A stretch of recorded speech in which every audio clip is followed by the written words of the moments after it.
महाराज जी अजामिल से बढ़िया कौन होगा, सीधी रास्ता लगी है, चले जा। और वो संत पहुंच गए अजामिल के दरवाजे पर, कीर्तन करने लगे। वेश्या निकली, बड़ी प्रसन्न हो गई हमारे दरवाजे पे संत, किंतु अपने पति को याद करके परेशान हो गई, क्योंकि इस समय अजामिल घर में नहीं है, कहीं डाका डालने गया।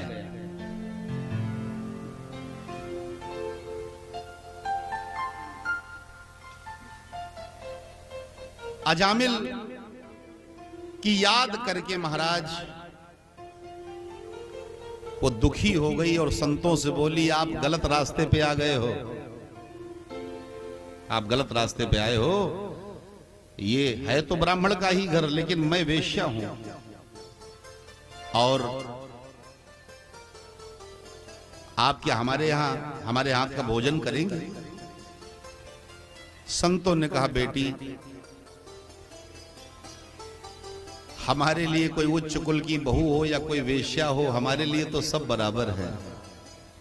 हमें भोजन तो किसी के हाथ का नहीं करता हूं, मैं स्वयं पाकी हूं, तो मुझे सीधा दे दे और मैं अपना भोजन स्वयं ही सिद्ध करता हूं और यहीं सिद्ध कर लूंगा।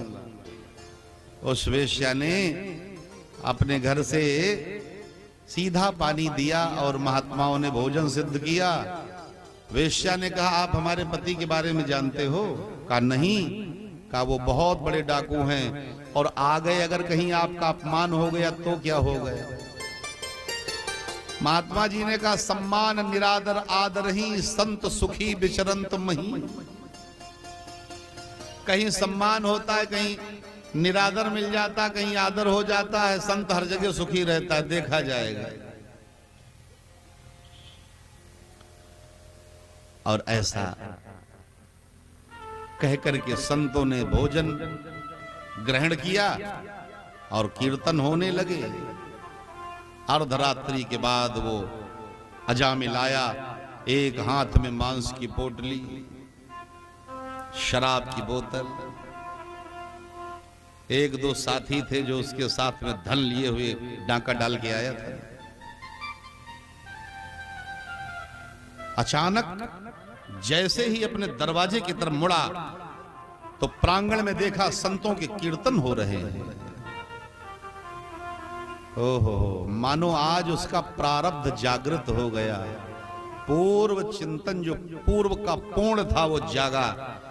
फेंक दिया, हाथ में शराब और मांस था और वहीं से दंडवत था, बेटी ये कौन है? तो वेश्या ने कहा, यही तो मेरे पति हैं। संतों ने कहा, तुम तो कहती थी कि वो बहुत खतरनाक आदमी है। वेश्या ने कहा, प्रभु अब पता नहीं इनके भाव कैसे बदल गए। बस वो अजामिल ला करके चरणों पे लौट गया संतों के और कहा, महाराज जो मैंने ये पाप किया है, ये कैसे हमारा पाप कटेगा? कैसे हमारा जीवन अब तो हजारों हजारों वर्ष का नरक हमें भोगना पड़ेगा महाराज। बोलो कैसे परम गति मिलेगी? संतों ने कहा, ठीक है मैं प्रयास करता हूं, अब की से जब पुत्र हो तो उसका नाम नारायण रख देना। और इतना कहकर के संत चले गए। अब देखो, कुछ लोग कहते हैं कि अजामिल का पुत्र हुआ, उसने नारायण नाम रख दिया और वो विमान आया। नहीं, उसी क्षण से अजामिल वहीं से लौटा और हरिद्वार में उसने कई वर्षों तक तप किया। और तप करने के बाद जब घर में आया, पुत्र का जन्म हुआ, नारायण नाम रखा। धीरे धीरे समय गुजरा और नारायण पुत्र से इतना प्रेम करता है, नारायण भोजन, नारायण पानी, नारायण टहलना, नारायण बैठना उठना, नारायण जो काम करता है सब नारायण के ही नाम से। तो उसका एक जप चल रहा है। तो जो तप करने गया उसका अभ्यास और जो घर में जप कर रहा है उसका अभ्यास, ये ऐसे अभ्यास हो गए कि उसके मुख से हर क्षण नारायण ही निकलता है। अचानक पापी तो था ही, काले काले कालदूत आ गए और कालदूत जब आए तो उनको देख करके डर गया और भयभीत होकर के उसने बुलाना शुरू कर दिया, ओ नारायण, ओ नारायण, इस विपदा से, इस विपदा का तुम हरण करो, ये काले काले काल दूत इनको छाती से अलग करो, मुझे बचाओ नारायण, बेटा मुझे बचाओ। यद्यपि वो नारायण के लिए आवाज थी, अपने बेटे के लिए आवाज थी, किंतु वो जो है आवाज बैकुंठ पहुंच गई और बैकुंठ से भगवान के पार्षद आ गए, कालदूतों को मार करके भगा दिया। और जब अजामिल को विमान में बिठा करके चले तो महाराज यमदूत जितने थे उन्होंने जाकर के यमराज से कहा, महाराज अजामिल तो बैकुंठ जा रहा है। तो यमदूत ने जब ऐसी खबर दी तो यमराज ने अपने उस यमपुरी में हड़ताल कर दी और कहा अब ये कुछ नहीं, इसका महत्व क्या रह गया है। जब अजामिल जैसा स्वर्ग जाने लगेगा, अजामिल जैसे के लिए बैकुंठ से विमान आने लगेगा, तो फिर हमारे इस यमपुरी का मतलब ही क्या है। तो भगवान ने समझाया और कहा सुनो, ये जो मेरा नाम है ना, जासु नाम सुमिरत एक बारा, उतरई नर भव सिंधु अपार। एक बार नाम लेने से मेरा भवसागर पार हो जाता है जीव। और ये कब, ये भी आप समझ लो। एक सज्जन बोले हमने तो बहुत बार नाम लिया। बहुत बार नाम लोगे तभी जब प्राण निकल रहे होंगे तब निकलेगा, और जो कहो कभी नाम न लो और अंत समय निकल आवे, नहीं। एक जगह रामलीला चल रही थी, शहर में कस्बा था, और रामलीला में जो रावण बनते थे उनको बुखार आ गया और आखिर में थोड़ा सा रावण का काम रह गया था। अब रावण को जब बुखार आ गया तो पार्टी के मालिक बड़े परेशान, अब एक दिन का काम कैसे चले। तो सोचा लाओ कस्बे में देखें कोई रावण जैसा बनने को तैयार हो जाए तो उसे मिल लें। टहलते टहलते देखा कोई नहीं दिखाई पड़ा, तो एक बोर्ड लगा था बुद्धू हलवाई का। जाकर के जैसे दुकान में पहुंचे तो बुद्धू खूब मोटे तगड़े बैठे हुए थे।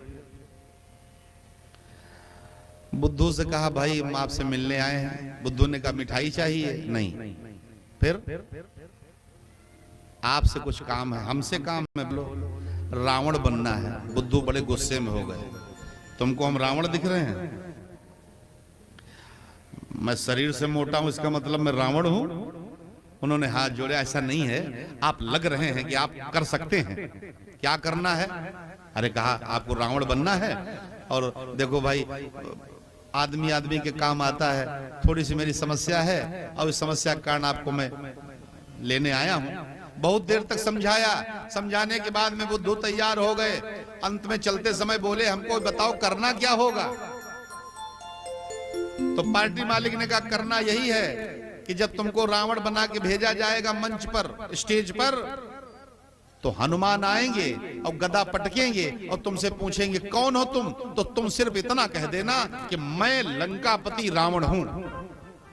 इतने काम है तुम्हारा, और देखो याद कर लो और तुम वहां पे गड़बड़ न हो जाए। अब बुद्धू हलवाई बस दिन भर रटने लगे, मैं लंकापति रावण हूं, मैं लंकापति रावण हूं। कोई कहे आधा किलो मिठाई, मैं लंकापति रावण हूं। लोगों ने कहा तुमको क्या हो गया है? कहा शाम को देखना जो हो गया। शाम को पहुंचे रामलीला ग्राउंड में, और वहां पर बुद्ध को 20 भुजाएं 10 खोपड़ियां लगाई गई, रावण जैसा बनाया गया, सोने का मुकुट जो है पहनाया गया, और उस मुकुट पर जो है महाराज देख करके दर्पण में इतना प्रसन्न हुए, मन में सोचा बुद्धू आज तेरा दिन है,